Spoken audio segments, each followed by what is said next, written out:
Okay, everybody, it's time we talk about him once more. We talk about him once more. The man who I think single-handedly squandered an entire generation of gaming, billions of dollars, hundreds, if not thousands of jobs. Really just a master of being a moron. And I know how cringy it is for a YouTuber to like point at a successful businessman and be like, he's stupid. But the fact that he no longer has his job and retired in disgrace, I think at least demonstrates that the leadership at Sony agreed that he, at the very least, was not doing a great job. It wasn't going the way he wanted it to go. Of course, we're talking about Jim Ryan. Jim Ryan, we've talked about at length. He's been out of the script for what word was I looking for? He's been out of consideration for a while, out of the game for a while, because he retired. And when he retired, it was really weird. You know, PlayStation had a series of projects that weren't really going quite right. Their big live service push wasn't going the way that they thought it would, which was kind of his baby. And then he announced he was retiring. And when he was asked why, he was like, yeah, I'm getting really sick of having to fly from the UK to Japan regularly. It's like, what? Okay, like you don't like flying? That's why you're tired? What I personally think happened is I think everything was going sour in the background when all of this was happening when he retired. A guy named Hiroki Totoki, who was the CFO, I believe, he got promoted. He becomes the big man in charge. He does a comprehensive analysis of all of their companies and all of their subsidiary companies and everything Sony is doing. He evaluates PlayStation, finds it wanting because at the stage in the generation when they should have been hitting like a 20% margin, so for every dollar, they're taking 20%. They were at like 4 cents to 6 cents per dollar, way beneath the margin that they should have had. So Hiroki Totoki comes in and it's like, what the hell are you doing? This is going bad. It's almost like you're spending hundreds of millions of dollars on stuff that isn't turning a profit. Maybe you need to leave. And I think that Jim retired before he could be fired. It's one of those situations where he's welcomed to retire. You know, it's like you can ride off into the sunset or we can fire you and humiliate you. And then you lose your stock options. You lose all this stuff, or you can just leave. And then it doesn't signal problems to shareholders. We'll just smile and nod. So I think that's what happened to him. Personally, just a theory, a lizard theory. But why are we talking about him again today? Well, because one of our sneaking suspicions has been confirmed through reporting, okay? Basically, what just came out was that former PlayStation executive Shuhei Yoshida, he revealed why he was fired. Now, up until now, this has been hush, hush, quiet. Shuhei doesn't say what happened. It's one of those like smile and nod. Just decided to move on. You know, I wanted to pursue other opportunities, that type of thing. Now he's actually saying stuff. It's almost like the NDA ran out. Former PlayStation veteran Shuhei Yoshida said he was fired as president of Sony Worldwide Studios after clashing with then CEO Jim Ryan. Yoshida departed his top job overseeing PlayStation's internal teams such as Naughty Dog, Santa Monica, Sucker Punch, Guerrilla, and Insomniac back in 2019 when it was first announced that he would be stepping down to head a new PlayStation-backed indie developer initiative. In the years since, Yoshida has claimed that he was asked by Jim Ryan to, quote, do the indie job or leave the company. Something he eventually did do, though not until 2025. Now Yoshida has revealed more about what led to that job change, effectively a demotion, which he has blamed on having disagreed with Ryan over some ridiculous things. Now, if you've listened to like the documentaries, the Racing Kratos documentary, you'll remember that Shuhei actually came into that studio at one point and was like reviewing the reboot of God of War 2018, offering feedback. Like he was part of the reason why those games of the PS4 gen ended up the way that they did, all really, really good, because he was part of the decision makers. He was part of the guy that was given the thumbs up, thumbs down on different aspects of these games. He was one of the guys responsible for making the PS4 gen so successful, in my humble opinion. I think that's also borne out by the fact that he was in charge of like literally all of these big, massive, successful studios. Like Naughty Dog, say what you will about them, they had a great PS4 gen. Santa Monica, they had a really good PS4 gen. Tell you what. Sucker Punch, they did pretty good too. I mean, come on. Guerrilla Games, very successful. Very successful. Insomniac, also tremendously successful, blew up into the mainstream. Like, he was directly in charge, and the teams he was in charge of blew up into a worldwide phenomenon like nothing. Okay? And he's a purist. He's a purist. I think Jacob was saying, Jacob, did we see Shuhei at Summer Games Fest? I think we did. And dude, he went up to every single booth and to every indie developer, no matter how big or small the team or the game was. He went up to every single one of those teams, shook their hands, took photos if they wanted it, but he tried every demo. He was just a lover of gaming. Like, he just is so passionate and genuinely a fan. I don't think that's true of the Lizard Man. As I've said since he first got his job, I don't think Jim, honestly, probably ever touched a video game controller. You would never see him playing games. You would never see him engaging with gamers. He didn't go to events like the Game Awards. He didn't go to events like Summer Games Fest because he didn't want to bother with that. Gamers smell bad. We don't want to do that. Like, come on. No. He would never do that. His approach was always be totally separate. He is the businessman. He doesn't want to deal with any of the gamers or fans or none of that crap. You know, it's why, say what you will about Phil Spencer, he made his Xbox profile public, you know, where you could go and see P3 playing Fallout 76 or playing this game or that game. You could see regularly what Phil Spencer was playing because he was an actual gamer. He was an actual fan. I don't think Jim Ryan played games, period. Jacob says, yeah, Shuhei was the coolest. He made time for every dev and every fan, and he interacted with them. He made posts every day about the games he played to on Twitter. Yeah, genuine fan. But he clashed with Jim Ryan over what he describes as some stupid things. What were these stupid things? So yeah, he was told to take the job or else, basically. He said, quote, I helped Santa Monica to make God of War, Naughty Dog to make Uncharted and The Last of Us. I helped Sucker Punch make the beautiful Ghost of Tsushima. Yoshida said during a talk at the ALT or Alt Games Convention via This Week in Video Games, quote, Ghost of Tsushima was one of the last games that I worked on as the president of Worldwide Studios. But in 2019, after 11 years leading the first party development, I was fired from the role, Yoshida continued. Jim Ryan wanted to remove me from the first party because I didn't listen to him. He asked to do some ridiculous things and I said no. Now, who ended up replacing Shuhei as the head of Sony's studios? If we just look this up, okay, president of Sony Worldwide Studios. It was reformed slightly because they took the jobs and they kind of shuffled them around and retitled them and did some other stuff.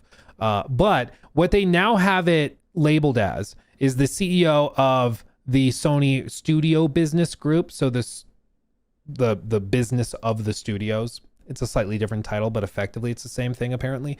And the head of Sony Interactive Entertainment. It is, of course, Mr. Concord himself, Herman Holst. Now, what do we know about Herman? He was like buddy with Jim Ryan and seemingly was all in on everything Jim wanted to do. Specifically the live service push. So it doesn't take a genius to put two and two together. Shuhei, who is a big fan of these like single player games that many people consider to be masterpieces across the board from that PS4 gen. They boot Shuhei out because he doesn't want to do something for Jim. Herman takes over his role and also partially replaces Sean Layden as well, who also apparently was giving some resistance. And all of a sudden, Jim Ryan has a yes man who's willing to push all of their biggest studios into doing live service stuff. Now, do you really think Shuhei would have said, yeah, let's have Naughty Dog make a live service game. Let's have Guerrilla do that. Let's have like all of these amazing studios. Let's have them set aside what they were doing and start working on live service stuff. You know, that really successful God of War project we had, let's do a live service spin-off of that. And let's have freaking Blue Point do it. You know, the team that made the amazing Demon Souls remake? Yeah, forget that. Let's have them do a God of War live service game. Sony Bend, let's have them work on some live service something that never sees the light of day. Like, you can start to see why Shuhei probably was booted out because he didn't want to go along with the live service thing that Jim Ryan was pushing. Now, what is this live service thing? Just as a refresher, this is an article from May of 2022. We are almost 4 years back. Crazy how time flies. But 4 years ago, this article came out. Sony projects launching 12 live service games by 2025. It is now past that point, and they did not launch 12 games at all. Not even close. You can see these are some of the leaks, or not leaks. It's a slide that came out. You can see this isn't completely new info. During a Q3 call in February of 2022, Jim Ryan already stated Sony's intention to launch 10 live service games by 2026. Now it appears Sony's target has shifted to a few more live service games than that number mentioned in February. So just a month later, or a few months later rather, they had increased the number by like an additional 2 live service games. Like what? How are they just casually doing that? How do you just casually do that? It's because they were just like pointing at studios being like, you make something live service, you do this. It's wild. It's wild. But this was their goal. Their goal was to pump out live service games as quickly as they could. And by just throwing crap at the wall, they could find success. Because they had this slide. This is from their 2022 brief. Single player game catalog. You see these? And then live service. They only have 1. That's a problem. That's a problem. So you see, this is what they wanted it to be. Blow it up to 12 by the end of fiscal year 2025. 12 live service games. So that this is dwarfed by the number of live service games they have. What have they gotten out the door? Well, I guess the better question is, what have they gotten that's successful? Helldivers. And what's funny is that the developers that have worked on Helldivers are very open and have talked to people at events like the Game Awards. A friend of mine was chatting with one of the devs from Helldivers and said that Sony was pretty much completely hands-off with Helldivers. They did not expect it to blow up the way that it did. And when it did blow up, they kind of tried to step in and take some credit for it. But they were like, we kind of did our own thing and it was really nice. And then it just exploded and blew everybody away. But they got Helldivers. They did get Marathon out the door, which was in question for a little bit. But the question with Marathon has always been not whether it's a successful niche game, but whether it's successful enough for PlayStation. Because almost certainly Marathon constituted a $200 to $300 million expense, and they have not made that much money back. So it's not profitable yet. It could eventually be, certainly. The question is whether Sony's willing to take that risk and let them work on it for a decade to eventually build up to profitability. That's a big question mark that I don't know I don't think anybody knows the answer to. I don't think Sony knows the answer yet. I think they're still evaluating it. So the question has not been, is Marathon... I think Marathon's a solid game, but that's not the question. The question is it financially successful enough for Sony to be happy with it? And that's a totally separate question, and one that personally I don't see how Sony could look at the numbers they have for it and consider it to be like a smash and success. I don't think it is. But having said that, I think again it starts to line up why Shuhei was probably pushed out because he didn't want to go along with all these live service pushes. You can see in 2019, after 11 years of leading the first party development, I was fired from the role. Jim Ryan wanted to remove me from first party because I didn't listen to him. He asked me to do some ridiculous things and I said no. And I think those ridiculous things were the live service pushes and things that he was going after at the time. Unfortunately, Yoshida did not elaborate further on what these ridiculous things were that Jim Ryan asked him to do. IGN has contacted Sony for more. You can see Ryan served as CEO of PlayStation from 2019 to 2024, after which point he departed the company and seemingly retired from video games for good. His tenure saw PlayStation counter Xbox's own developer spending spree with the acquisition of companies such as Spider-Man maker Insomniac and Destiny developer Bungie, among others, and also a notable push into the development of live service games. The result of these initiatives were mixed, with some newly acquired studios now closed, such as Bluepoint, or still yet to ship a game, such as Haven, while many live service projects have been canceled. Or they launched and then were canceled and the studio shut down, like Firewalk with Concord. Yoshida, meanwhile, now runs his own indie game consultancy firm. I'm free to show up in any podcast, he said. Now I can talk about Nintendo, Xbox, and Steam, and I get to see how Nintendo and Xbox support indies. It's very, very cool. How awesome is that? How awesome is that? That now he just goes around supporting indie developers and guys who can really benefit from his expertise. That's awesome. You gotta love Shuhei. So with all of this, I just want to again remind people how, like, I get it. I have a degree. Take a shot. Luke has a degree in corporate finance. He said the thing. But the reason I say that is because I get better than most how sometimes the best, the decision that's best for the company is not necessarily the one that's going to make the most people happy. It's not always the decision that's going to make you popular or make YouTubers like you. I get that. Sometimes what needs to be done for the sake of the company's financial health is a rough decision. You know, you're amputating a finger because it's infected. Nobody's going to like that you did that, but it had to be done. You know, I get that. But what I'm about to show you is just another reminder of why I consider Jim Ryan in particular to be like not even sleazeball does it justice. Like it's just like the embodiment of corporate malevolence and evil. Okay, not to oversell it or anything. This was also mentioned. I'm glad that Nick Tech tweeted this out because this was mentioned by him, and it's important to remember. There was this tweet posted by Izzy. Okay, Izzy is one of the people in the picture. I think that's Izzy, but this was at PlayStation Studios London. Okay, at Rich Sounds White donated $20 through Super Chat. This is the first time I've actually gotten to catch your stream. Lunch is on me, winking face. Thank you, my friend. Thank you. Very generous of you. Very generous, 20. And I'm glad you're here, my friend. Looks like someone is getting Taco Bell. Oh, dude, Taco Bell. Now I've thought about it. Now I'm hungry. Yeah, we're gonna end the stream, guys. No, I'm kidding. Okay.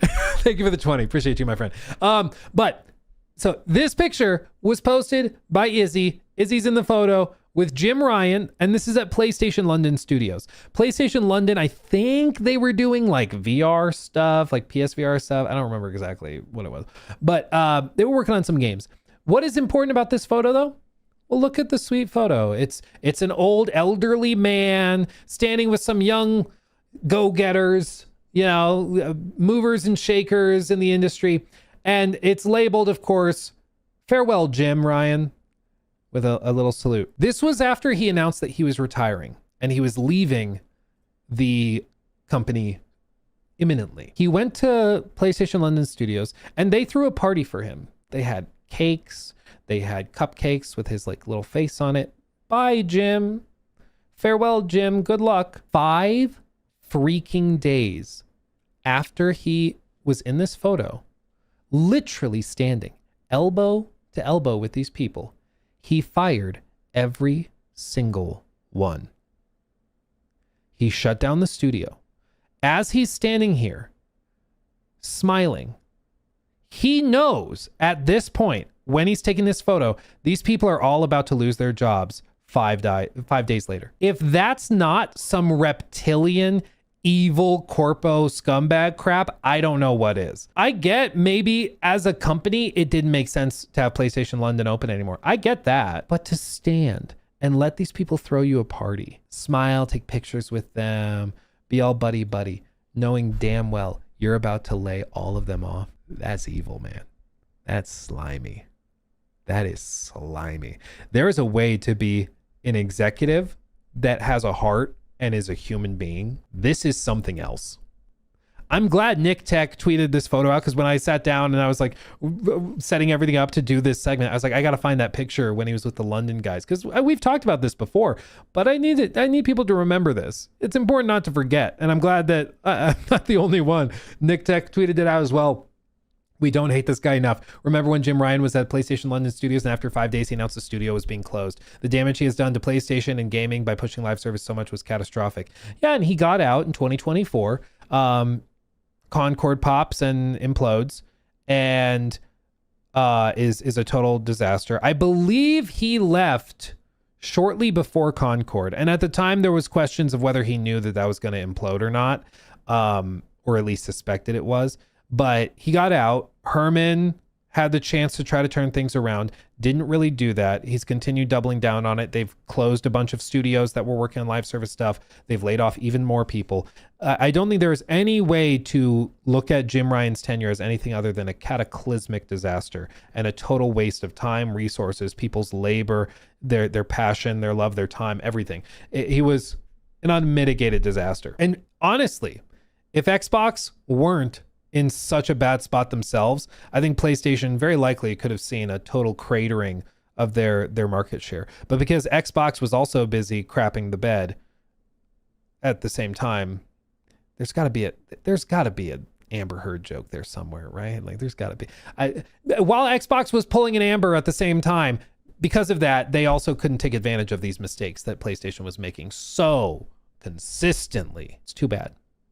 It's too bad. But who knows? Who knows? Maybe this start of next generation, something can change and get shaken up. You know what I'd never expected to see? I feel like I've been saying that a lot in the recent past. So there's let me show you this. There was a LinkedIn post from Just, I'm not sure, Van Drunen. In a leaked memo, Xbox's new CEO, Asha Sharma, says Game Pass has become too expensive. Sure enough, its original pricing did not deliver on its vision, raised the question of whether charging players at all still makes sense. Her last job offers some clues, and then it's an article breaking this down from The Verge. But why did I pull this up? Well, if you scroll down, somebody commented on it, okay? Sean Layden, former head of Sony Interactive Entertainment, also responsible for helping the PS4 gen explode. They're trying so hard to will this into health despite unfavorable diagnostics and grim prognosis. A clarifying post-mortem would do the entire industry some good. Asha actually responded and asked if he wanted to chat sometime. The new CEO of Xbox is directly interacting with Sean Layden, asking to get coffee and chat about what they could do better. That's what you want. You want an executive to actually try. Which is why it's so insane that as we're looking at this stuff, I feel like I point these things out. And in any other industry, you'd be like, yeah, I'd expect that. Like somebody leaves Meta, somebody at Apple probably wants to talk to them. You know, I feel like that would be just totally normal. But for so many years, for basically this entire generation, there's been very little, it seems, energy and effort to really try. But Asha is actually trying. Now, talk is cheap. It's easy to talk to people. You know, that's fine. It's really hard to actually build something. So actions speak a lot louder than words. We do know that there are job listings that have been posted for these types of positions. So for example, Hazador Gaiman actually found this job listing that you can pull up on LinkedIn. And this is a full-time position. Let me pull up the actual job listing right here. So senior manager, Xbox brand and reputation. This is a job listing available right now, posted on the 16th. You can literally go apply for this right now if you want. And as you can see, reporting to the to the Xbox head of brand and platform communications, you will partner closely with the Xbox comms and marketing teams, as well as Xbox leadership, social media, public affairs, and engineering teams to drive storytelling to protect and elevate the Xbox brand. This is a high impact role that will lead business critical, proactive, and reactive work across gaming corporate issues, as well as larger narratives, including business momentum. This role will also build and nurture relationships with key business and industry press, as well as analysts, and will help manage a external agency team to drive both strategy and best practices across our corporate narrative and issues management. Really fancy way of saying you need to make people like us again. We need people to not think of Xbox and think of a hollowed out shell commanded by a multi-trillion-dollar company. You need to build up our reputation. The fact that they weren't hiring people to do this before is also amazing, but they're actually trying.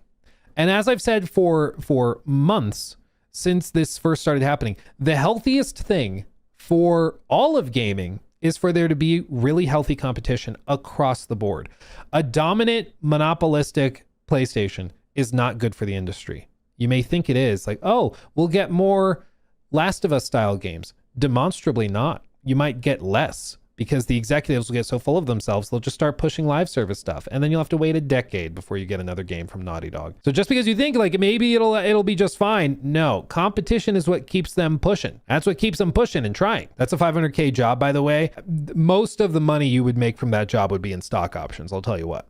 The $500K salary, you got to realize once you're in these upper echelon positions at these corporations, the salary is not where the vast majority of your money is coming from. You are mainly using your salary to buy the stock options and to redeem them.